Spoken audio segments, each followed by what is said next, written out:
Welcome to Watch the Breakdown 2021 edition, where we watch the game and then break it down. I'm Bobby Manning.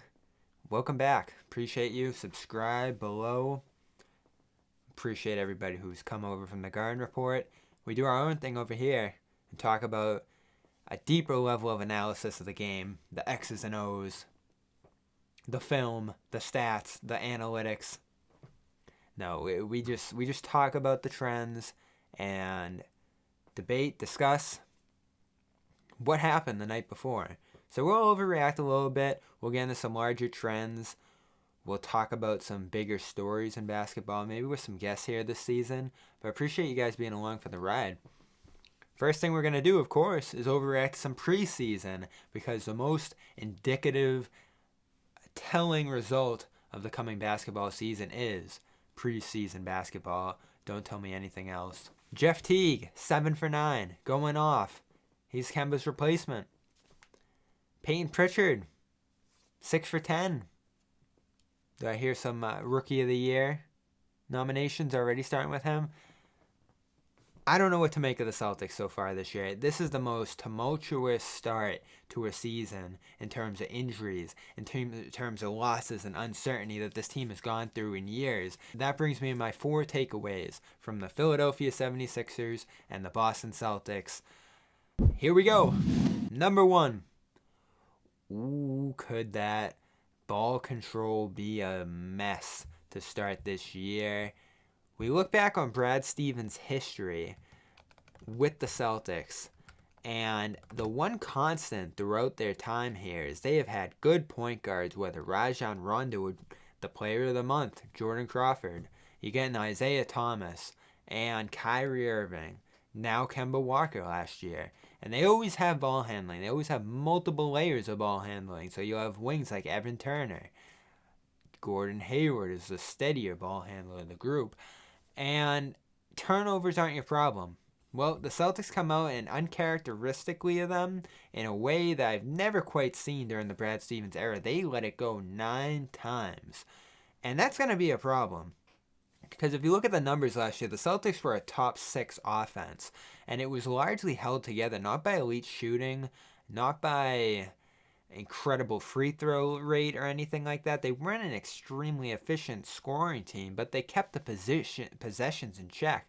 They would force the other team to turn the ball over, and their turnover rate was incredibly low. If they're giving away possessions, if they're feeding a team like Philadelphia in transition, which is what we saw early in this game, great test case for what a transition offense could do to them. The 76ers specifically, who just thrive when you're giving the ball away, they are going to win games against the Celtics early this year. And how does that hurt your record? How does that impact a team that won 48 games out of 72 a year ago? They're expected to win 51.5 this year. If that turnover rate slides up, and Jeff Teague in particular, who wasn't bad on the ball in this game, this was a case of Marcus Smart, Jaylen Brown, and Jayson Tatum coming out of the gate as guys who haven't led this offense outright. It actually looked awkward to see Marcus Smart on the ball in the way he was to open this game. Haven't really seen that out of him since 2015. He's led the second unit. He is in pretty much top 3 amount of ball time on this team in recent years. But number 1, as he could possibly be to start this year, that's different for him. He hasn't done that in a long time. So I'm interested to see how the turnover rate of this team affects them, especially Jeff Teague, who might end up sliding into that starting point guard spot on some nights, eventually permanently, as long as Kemba Walker is out. It's a possibility. He'll at least get heavy minutes there. His turnover rate in Atlanta was 17%. That's high, and that's going to lose the Celtics some games if they're turning the ball over to start this year. Number 2, center depth. Not a huge concern. I will say, though, if the Celtics get hit with an injury at that center spot, the backup options, there's bodies, is their productivity. Rob Williams is facing his last chance with the Celtics this year, you would think. They're not necessarily going to decline a player option on that 4th year. In fact, I think that deadline is coming or is passed already. But it's time for a decision on him. Are you going to give him a second contract? Are you going to trade him if the right deal comes across here for a wing? The onus has been put on him to improve now entering year 3, unlike ever before. He's healthy. He's ready to roll. He has shown that he can be an efficient scorer on these breaking drives. And more than anything, he is fun to watch. Wish he could get it together, but you see a couple plays here against Embiid, a couple plays on the pick and pop. He gets hit.